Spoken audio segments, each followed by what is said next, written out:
Hi, I'm Ishi Abel with the Horse-Human Connection Matrix, and I got some things to talk about today.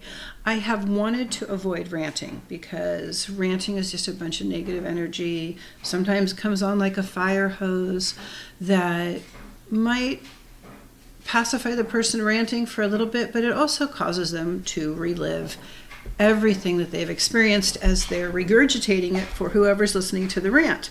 So my intention is not to rant. My intention is to bring light to some communication issues and what it's like to be autistic. Just another window into the autism bit, because I find more and more as I'm interacting with the world more and more that I can pinpoint the patterns that seem to be causing a lot of problems for a lot of people.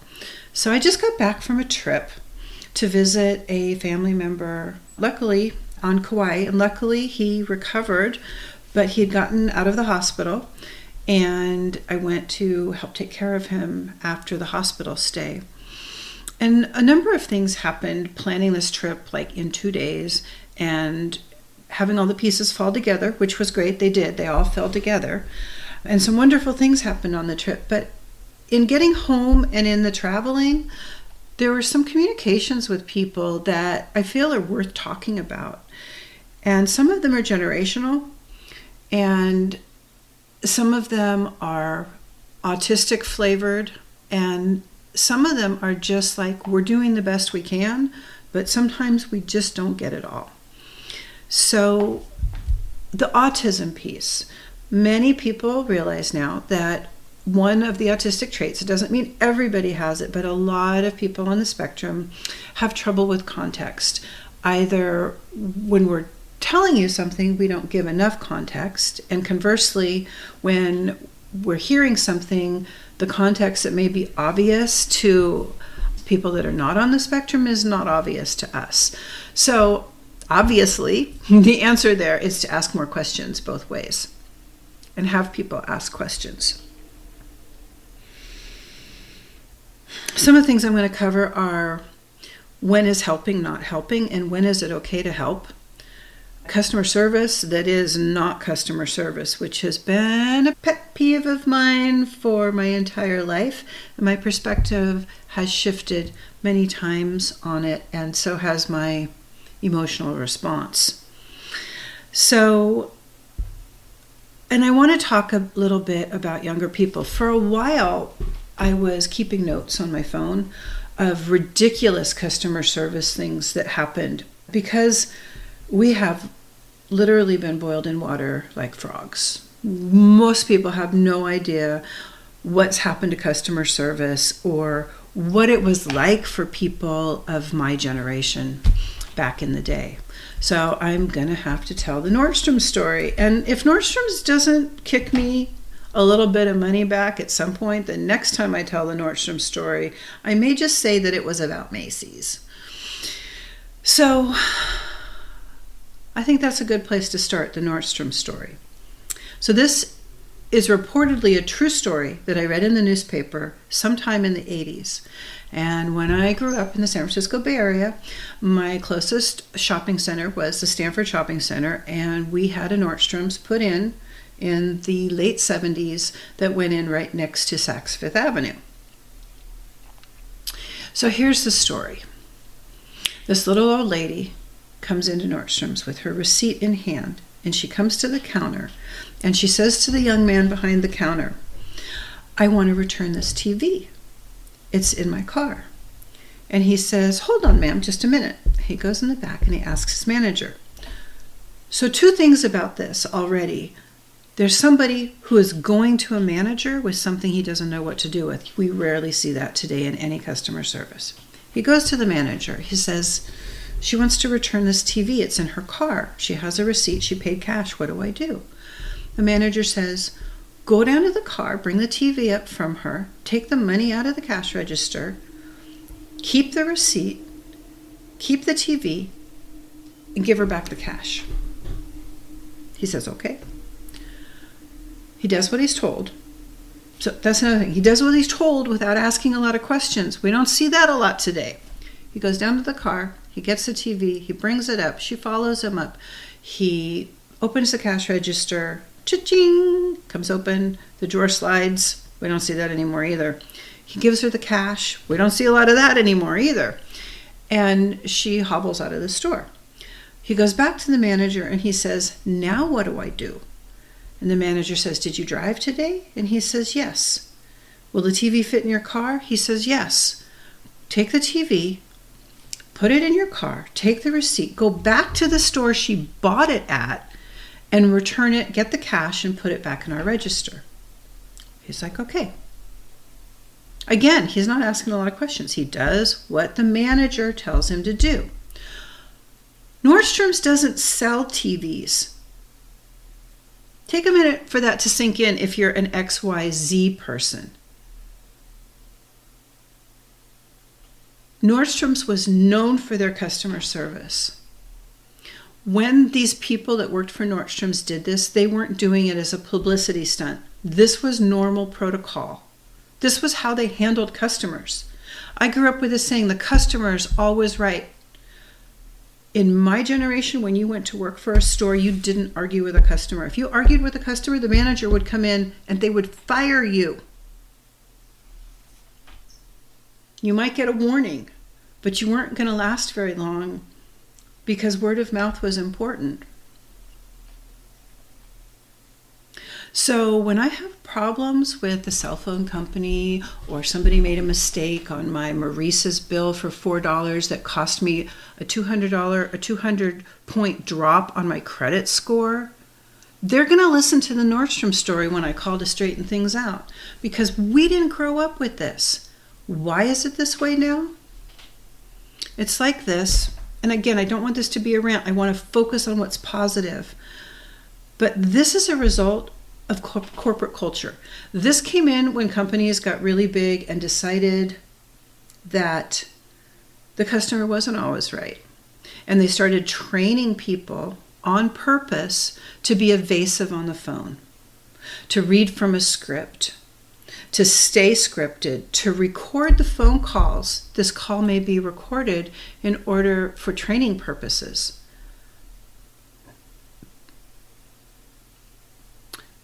How to deal with difficult people. How to deal with a customer that's not happy. In the old days, it was placating. Then we got to the point where people were active listening to the person.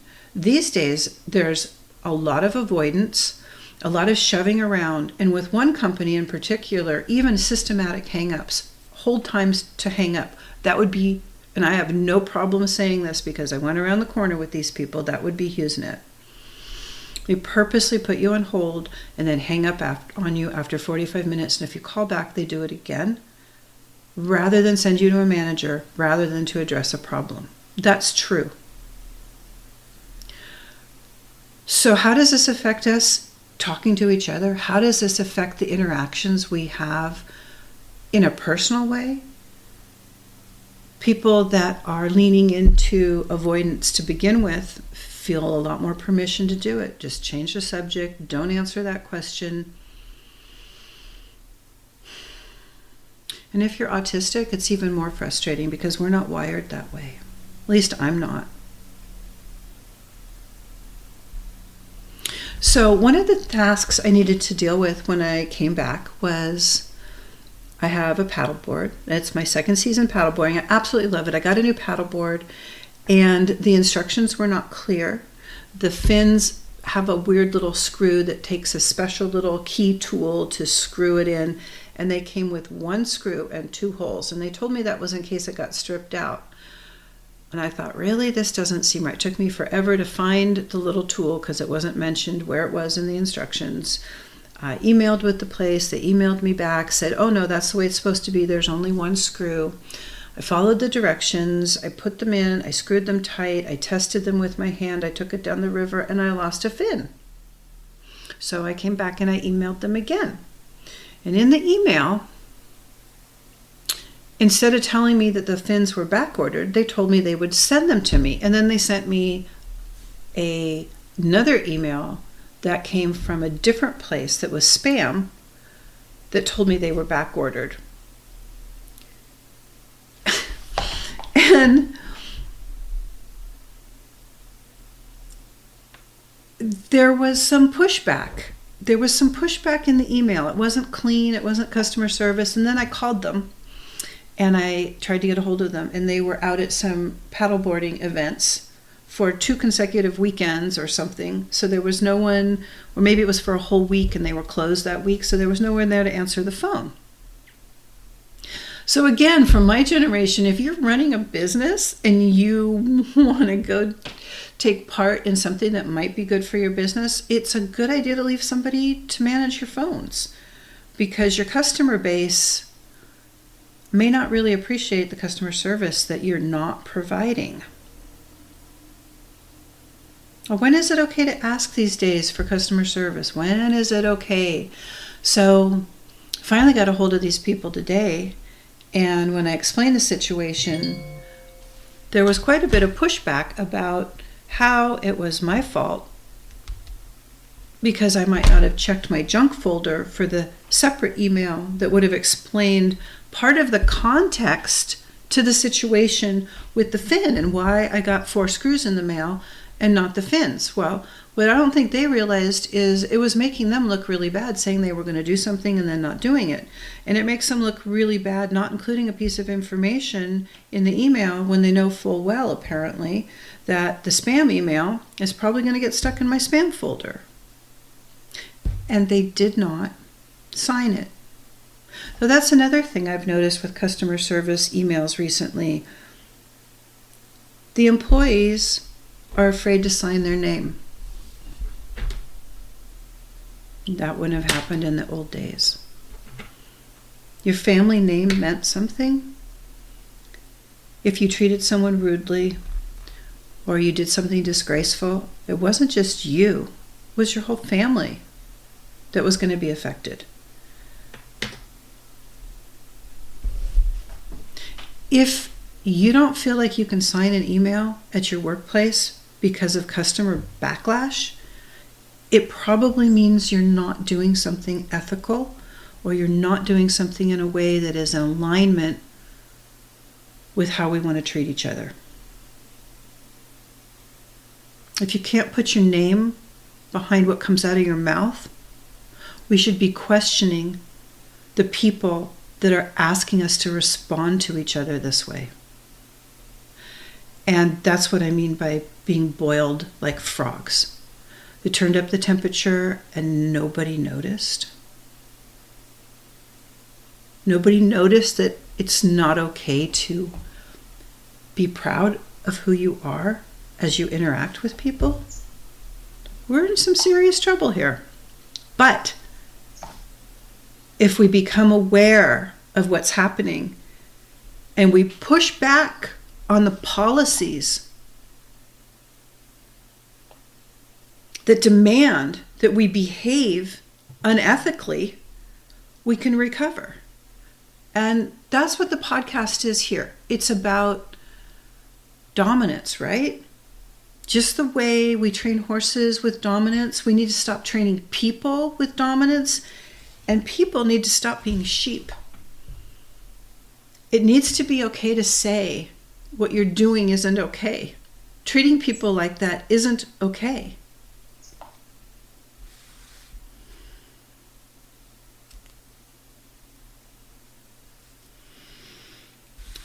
I see a lot with younger generations too. The problem in this scenario with the paddleboard is, I believe that being on a device all the time, the way we listen to music for 60 seconds at a time and then there's a new song, the way younger people, because of our devices, their minds are being reconstructed to only pay attention for 20 to 60 seconds, of course they're going to miss the larger context. Of course, they're not going to fit all of the pieces together. I see this almost every time now that I have conversations with younger people. They don't understand that they're not explaining the whole thing and it doesn't matter to them. Or they become so entrenched in thinking that if they support their employer refusing to take something back, refusing to have a conversation with people. I had one incident at an Applebee's and it was right after COVID. COVID changed everything. Like, we don't complain anymore. You just eat the food that they brought you, even if it's not close to what you ordered or close to being prepared. Like, okay, but this was so bad. This was chicken fettuccine that was uncooked. And it had been sitting under a not warm heat lamp. It was cold. It's a dairy product. It's poultry that was not cooked all the way through. It would have been dangerous to eat it. And I didn't want to make a fuss. Normally restaurants cook all their baked potatoes at 4 or 5 o'clock, and they got some baked potatoes sitting around. I said, could you just bring me a baked potato instead, please? What I got was a waitress that thought she was a real estate agent, and she wanted to negotiate with me. I'm asking for something super reasonable. They said they were shorthanded in the kitchen. Okay, I get that. I'm not asking for a lot. Just a potato. You could do it like that. So when she came back to negotiate with me for the third time, I got up from the table and I went back and I found the manager and I had a conversation with the manager. She was having a really bad day. She had 3 cooks walk out on her all at once. I get it. These things happen. But if you have 3 cooks walk out at you, on you all at once, it probably means they're protesting something that shouldn't have happened. Again, back to treating people like people, back again to corporate culture. That would never happen. At least I don't believe it would happen in a small restaurant, a family-owned restaurant, a restaurant owned by a few people that treat their employees more like family. So yeah, we're in some trouble.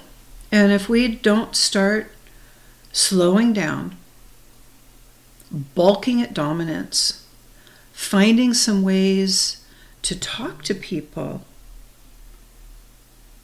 like people and explain to them what's happening, it's going to get worse, I'm afraid. So here's another story. I know some people in recovery, and someone was telling me a story about a sponsee that they had. And at the time, I was thinking, wow, it is really hard to know where the line is. Where is the line between not enabling somebody, but being compassionate and helpful without taking the person's responsibility and dignity away, allowing them to make some of their own choices and fail enough to want to get back on their feet. And I think a lot of people struggle with this too. I'm proud that I did 3 years in Al-Anon. I have been in relationships with people in recovery, and I've been to a lot of 12-step meetings, and I think it's a great program. So what this person was telling me is, I'll regurgitate the story, but it may not be exact, right? Because this is like secondhand. But apparently there was somebody, a sponsee, who was struggling with relapse and had gone out but wanted to be included. And a group was going out to have some appetizers. And the person sponsoring them wanted to be very kind and include them, even though there was a struggle. And so they did. And it ended up with the person not being able to control their bowels in someone else's car, and then again in the restaurant, not understanding what was going on, over ordering, and the whole thing was more than a mess. Inconvenienced everybody there. But there was kindness. And there was inclusion. And yeah, it's a hard line. Would the person make the invitation and include them again? I don't know. But it brings up this edge of, when do you shun people for their own good, and when do you include them? When do you reach out when someone's really, really having a hard time, and be the hand that makes a difference, or be the hand that maybe saves their life? Where is the edge? We don't really know. A lot of people struggle with this. And unfortunately, some people fall off the edge. And unfortunately, some people err always on the side of help, and people don't get better because there's too much help, which we call enabling. I think if we slow down and find a way to listen to our hearts and our heads,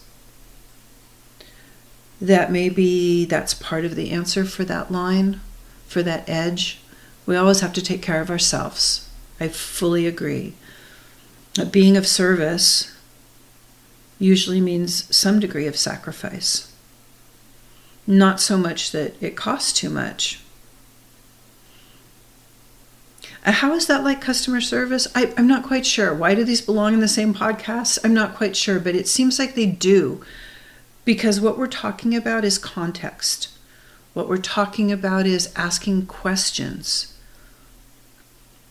If in any of those customer service issues, we can say what's true, name what's happening, stay calm, and help co-regulate each other in those awkward conflict and confrontation moments, maybe the answers are there. But we have to remember, we have to keep remembering how to ask the questions. And one of the things that the paddleboard guy had said to me when I brought to his attention that he had just blamed me for not getting the email, not looking in my junk folder, not knowing that the fins were out of stock. And he offered me something else. He offered me, I can send you a link to the catalog and then you can choose a different pair and we'll give you those.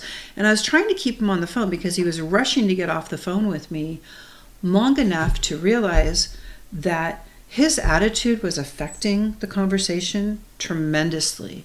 Long enough to realize that I'm asking for some help that someone else from his company had provided in the past by consulting about the board, the fins, the other things that they're supposed to be experts about.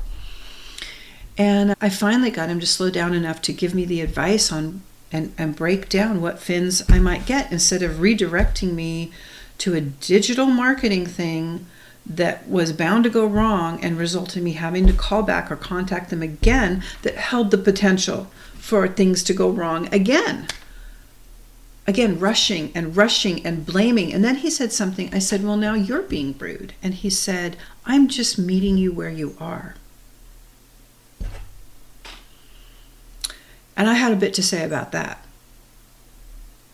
Because as Carissa's explained a couple of times in other podcasts, that meeting you where you are comes from horse training, is utilized in psychology, but not with the application he was saying at all. What that means is I'm going to find where you are emotionally. I'm going to meet you at that regulation and help you come down together. It doesn't mean you're combative, so I'll be combative and that'll fix it, because I guarantee that's not going to fix it. I guarantee it.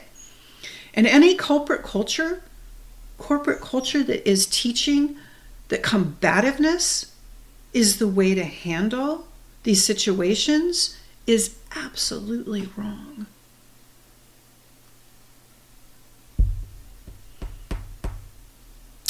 I had a run-in with my doctor's people, and I had a run-in with somebody that worked for an attorney that I was working with.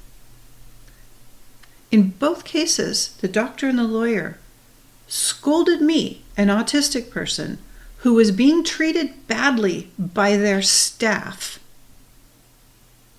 which I balked at. It is not okay to do that. It is absolutely 100% not okay to do that. Not only did the customer always used to be right, but we used to treat people with kindness. And we used to do what we said we were going to do. And when people that work for doctors or lawyers or paddleboard companies don't do what they say they're going to do, This is helping the world fall apart, and we can fix it. They're little teeny steps. It starts with slowing down so that you can become aware of how your interactions affect other people, and most of all, how you're contributing to them. There's signs up at hospitals and places of business that say 0 tolerance for any anger or outburst.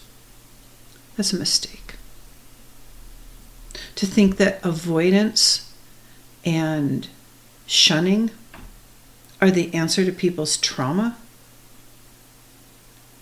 To think that not treating customers correctly or compassionately or even like humans and being ready to dismiss them or have them physically hauled off of your premise because your customer service people have forgotten how to be human?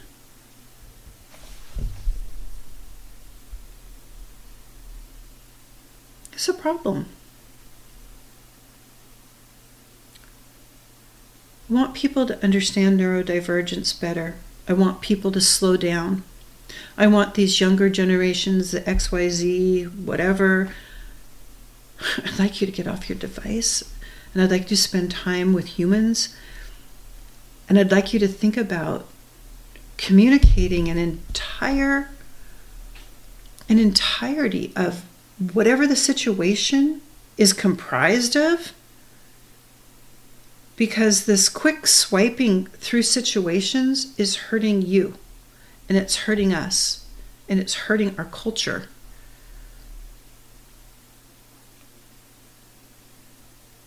You can't swipe, skip, avoid, and delete these things. They have to be worked through.